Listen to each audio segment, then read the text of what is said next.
Hi, Paul here from Easy Composites. Today we're going to be looking at mould design and strength optimization for forged carbon fibre.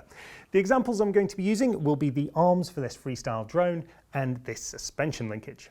In a previous video I demonstrated just how easy it is to make high performance structural carbon fibre parts using only a 3D printer and the materials in our forged carbon fibre development kit. Since then, literally thousands of engineers and enthusiasts have used these exact methods to produce components ranging from custom parts for bikes, foils and sim rigs, through to production components on things like UAVs and automation systems. And so I thought it was about time to revisit this topic to elaborate on some of the areas not fully covered by that first video. Specifically, we'll be taking a really detailed look at how to design compression molds for best results, how to embed threaded inserts within the components, and how to use long-strand unidirectional fibre to further increase the strength where required. Whilst there has been some debate on whether forged is really the most technically accurate way to describe this process, it's now so well established and has been used for many years, even by the likes of Lamborghini, that I think, like it or not, it's here to stay. It's the most recognised way to describe compression moulded short-strand carbon fibre. Forged carbon fibre also occasionally gets criticised for its mechanical performance compared to parts made using conventional woven or unidirectional reinforcement. But for me, these criticisms, they really miss the point of what forged carbon is all about and when it should be used. Certainly for parts that could be made in an open mould, like vehicle panels, then using the short strands from the forge process are not going to perform as well as those conventional reinforcements. But for smaller, solid 3D shapes like these, it's the ability for those short strands to move and migrate around the mould cavity that make achieving geometries like this possible at all.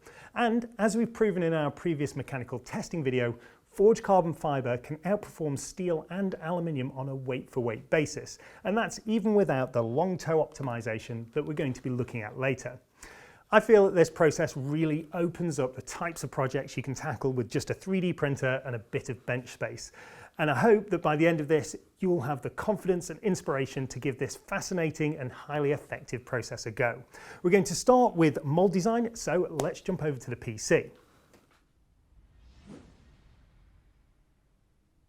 When you're designing your moulds for a forged carbon process, there are really two main factors that you need to consider. Firstly, how to achieve the compression on the part, and secondly, how that part is going to release from the mould sections.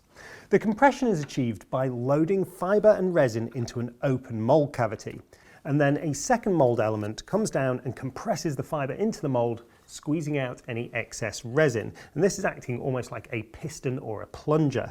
Now there are no hard and fast rules to this, but generally you want the stroke of this element to be around twice the depth of the part. Probably one of the most common mistakes that people will make is to not have enough travel in this element, and so not have enough volume in this part to easily load the uncompressed fibre and resin. The second aspect of mould design is to ensure that your part will release freely and easily. And while it is possible to forge parts using a simple two-piece mould like we have here for this paddle shifter, this does come with some drawbacks. Firstly, the sliding or piston element of the tool will require a draft angle to allow these moulds to later separate. And that draft angle will create a small gap during closure, which can allow some fibres to become trapped or even escape. Another issue you may encounter is that the part will nearly always end up embedded into the lower tool, which can be a problem for release on these very fragile 3D printed moulds. And so I would suggest, wherever practical, to take the approach that we have here, where the lower tool will split into two, or in this case, three pieces, and the piston tool can now have completely parallel sides, so we won't have that problem with trapping the fibre, and also these moulds are going to split away very easily from the component, and so they could be used many times. In this more YouTube-friendly edit, I am going to be going through the CAD side of things very quickly, but if you did want a more detailed click-by-click guide to the CAD, then you will find an extended version of this video in the learning area on the Easy Composites website. We're going to start off by modelling up the upper or piston side of the tool. To do this, we draw the backing plate and then extrude a new body between this and the surface of the component. The stock for the lower tool is then extruded, and the upper tool and component is subtracted from it. This leaves us now with the basic lower cavity and piston tools. The lower tool is then split. In this case, 3 parts were needed to avoid mechanical lock. Some 6mm holes are then run through for the clamping, and the edges get some chamfers to make splitting them apart with a wedge easier. A slight chamfer is then also added to the lower cavity to guide in the piston tool. Currently, the sliding interface that we have between the upper and lower tools are modelled size on size, so we've got exactly the same profile. Now the problem with that is that any inaccuracy in the print is going to mean that these most likely won't freely slide together. So to address that, we're just going to take the upper or piston tool and offset that sliding face by 0.1mm, and that's going to give us a nice free running fit. You may notice that these moulds feature 2 holes that run through them. The larger 8mm hole is there to take a metal dowel pin, which is inserted into the moulds, laminated around, and then driven out on demoulding, and that will mould the 8mm hole that you see here on the arm. The smaller of the 2 holes is there to take a threaded insert. Now you can theoretically tap forged carbon, but the strength of the thread that you're going to get from that really isn't very good, and so it shouldn't be used for any demanding applications. Instead, you're much better off using a knurled threaded insert like this. These knurled threaded inserts are commonly used for heat setting into injection mouldings and 3D prints, and so they are quite commonly available. You can even get them from the likes of Amazon. And using them is very straightforward. You just bolt them through a hole in your mould and then laminate the material around them. And in doing that, you're going to encapsulate the fastener, leaving you with a very strong and durable thread like you see on this arm. If we now take a look at the moulds for the linkage, you'll see that these follow a very similar concept to that of the arms, but there are a couple of slight differences. The first one is that it was possible to do the lower section of these tools in just 2 pieces. So the first section of the mould draws away like so, and then there is a slightly unusual thing here in that the component has to come up first to be extracted, and that's just to allow these recesses that are in the side to clear the mould. Apart from that though, it's going to work absolutely fine. The upper section or piston section of the tool is parallel sided and works in just the same way as you will have seen on the other component. The one area where these moulds do differ quite significantly from the other one is when it comes to the dowel pins. Where we have the bearing journals in this component, we actually have a step on the inside, so it's like a rebate. And to achieve that, the dowel pins actually need to be split. So this is the dowel pin, and so they will go in from either side and then get drawn out from the component. Now we've got a very generous draft angle in the centre here, that's just to allow for an easy release, and then we have a short parallel section. Now it's not normally ideal to be trying to extract parallel parts with no draft, but as they are only very short and we've got a high build release wax, it should work perfectly well. So we can now get all of these moulds sliced and put onto the printer.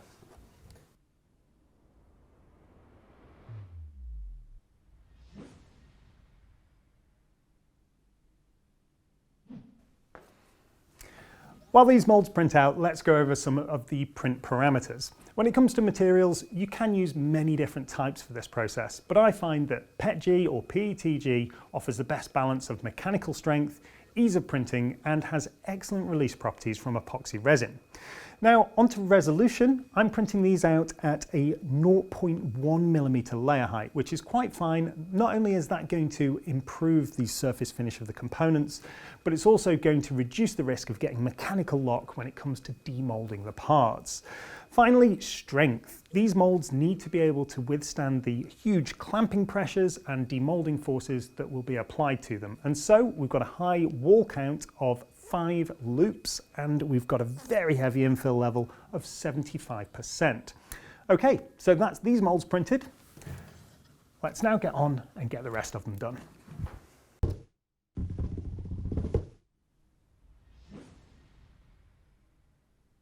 Now let's get into the process itself. I will be going through some of the fundamentals quite quickly as I have covered them in much more detail in a previous video. If you've not already seen that video, it's well worth watching as it's going to give you the complete picture, and so I'll put a link to it in the description.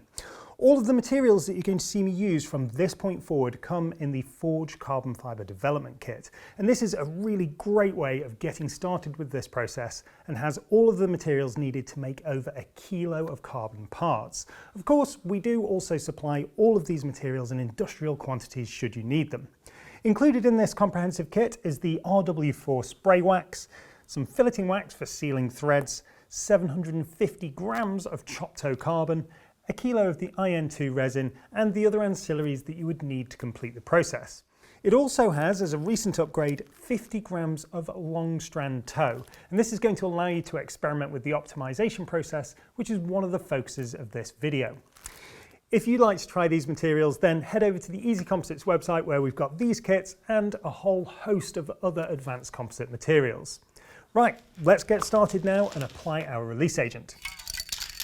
We're using the RW4 spray wax, which really is one of the essential elements of this process as it provides release properties that are difficult to achieve any other way. Ensure that all sides of the print have an even coat. Leave split moulds like these in separate parts for this. Apply 2 coats, leaving around 15 minutes between them to allow them to dry. While the second coat is drying, the bolts can be coated with filleting wax. This soft wax will stop the resin bonding to them, allowing them to be extracted easily later on. The mould sections can now be assembled, ensuring that the bolts are firmly clamped but not over tightened.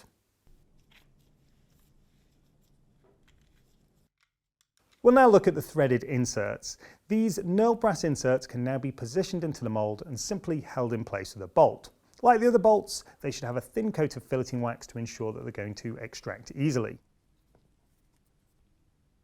The last bit of prep is to install the dowel pins, which have already been coated with spray wax. And I'm also going to drop these onto the backing plates as it'll allow them to sit flat with those dowel pins in place.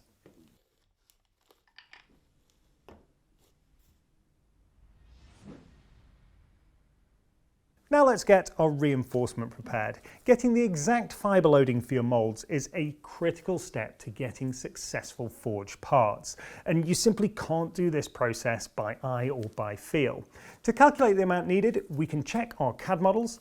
The Properties tab shows that we have a volume of 11.24 cubic centimetres for the front arm and 12.97 for the slightly longer rear arm.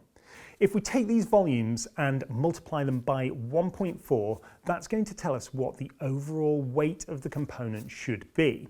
So in the case of the front arm, that is 15.74 grams. Now, of that 15.74 grams, 60% of the weight is going to be made up from fibre. The rest of it will be from resin. So we can take 15.74, multiply it by 0.6, and that's going to give us the fibre loading, which is 9.44 grams for the front arm and 10.89 for the rear.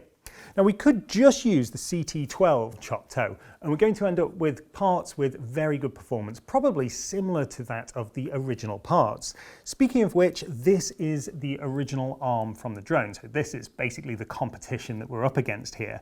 It's made from a high quality 5mm carbon fibre sheet.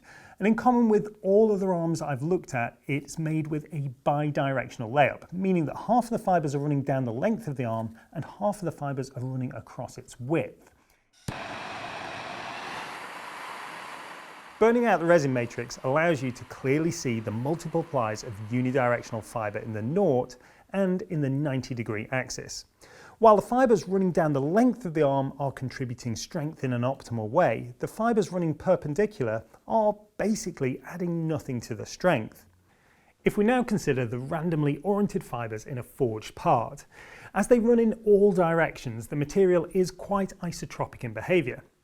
Even though they're not perfectly longitudinally aligned, and of course the shorter strands will never perform as well as longer ones, the even distribution of the fibres means that the performance is still very good. And when compared to a conventional carbon fibre laminate, it is not as compromised as you might expect. With that explained, let's now consider how we can optimise the strength in a forged part. By simply replacing some of the randomly oriented chopped toe With long continuous ones, we're able to bias the strength in the direction that we need it. In the case of this arm, that's clearly going to be down its length. Now, it's not possible to replace all of the chop toe with continuous fibre because this type of fibre doesn't flow around the mould cavities, won't handle varying thicknesses, anything like as well. So in the case of this part, I'm going to go for replacing 30% of the chop toe with this continuous fibre, which equates to 2.8 grams. The long toe is cut to the required length and weighed out to 2.8 grams. The chop toe is now added until the full loading of 9.44 grams is achieved.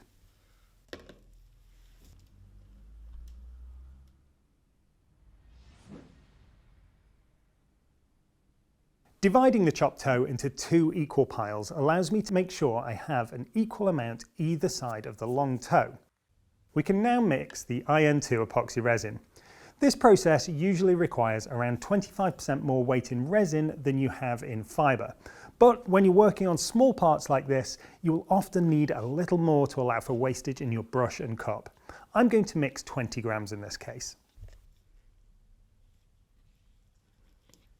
So the first pile is then added into the mould in batches and wetted out with resin. Once this is in, it can then be neatened up and then we can lay in the long toes. You can either add these and wet them out as you build them up, or pre-wet them out before placing them in. Both are valid techniques, and so use whichever you feel is best suited in your case. These can be positioned in whichever direction you need the strength. This can be a simple linear orientation like we have here, or it might include loops around features like bolt holes. Once these are in, we can now continue on by loading the remaining pile of CT12 chop toe.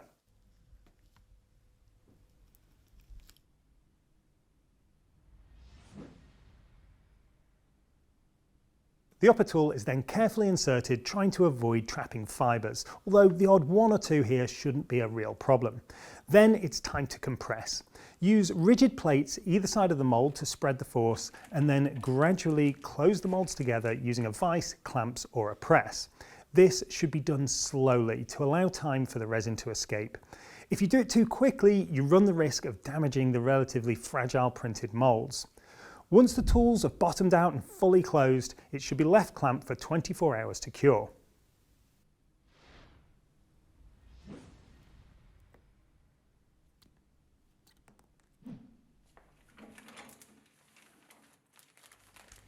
Now that these have cured, we can get them demolded. I'll start by removing the backing plates and driving out the clamping bolts.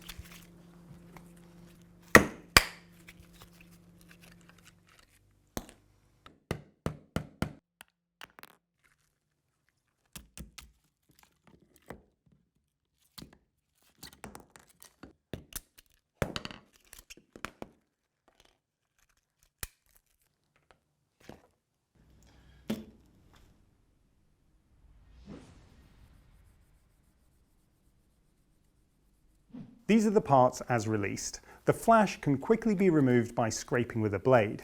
If the cosmetic finish is not critical, then these parts could now be put into service as they are.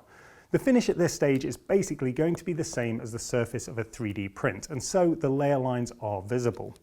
If you did want to remove these, then a light sanding and a coat with either XCR coating resin or a spray clear coat will really enhance the finish. A quick finishing method that I like to use is to sand to 1200 grit and then simply wipe on 2 or 3 coats of S120 board sealer to seal and enhance the surface. Any machining can now be done. In this case, the M3 holes for the motor and mounting are drilled with a standard drill using a printed jig.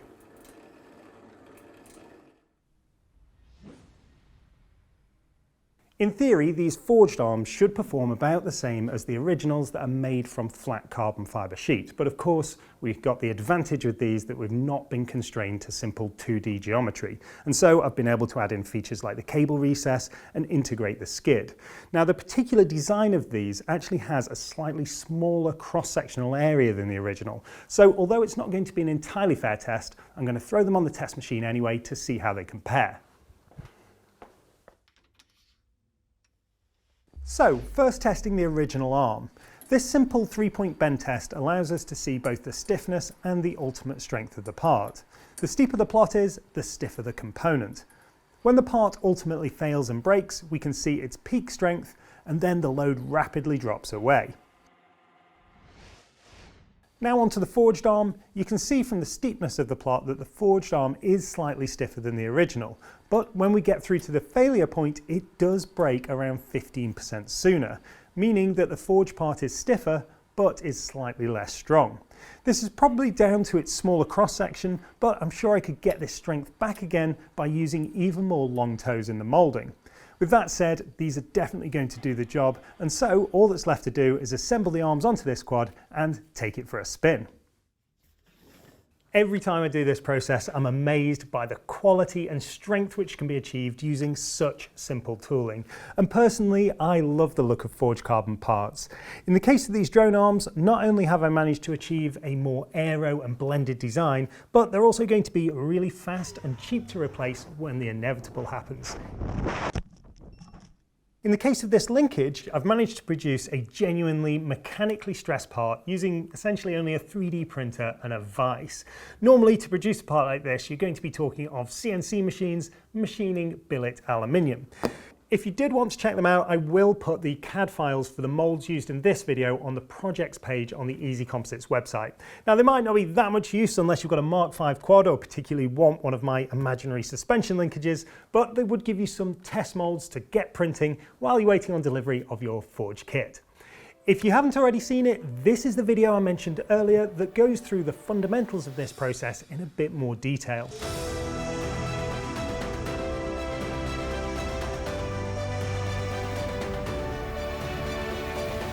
From everyone here at Easy Composites, thanks for watching and see you next time.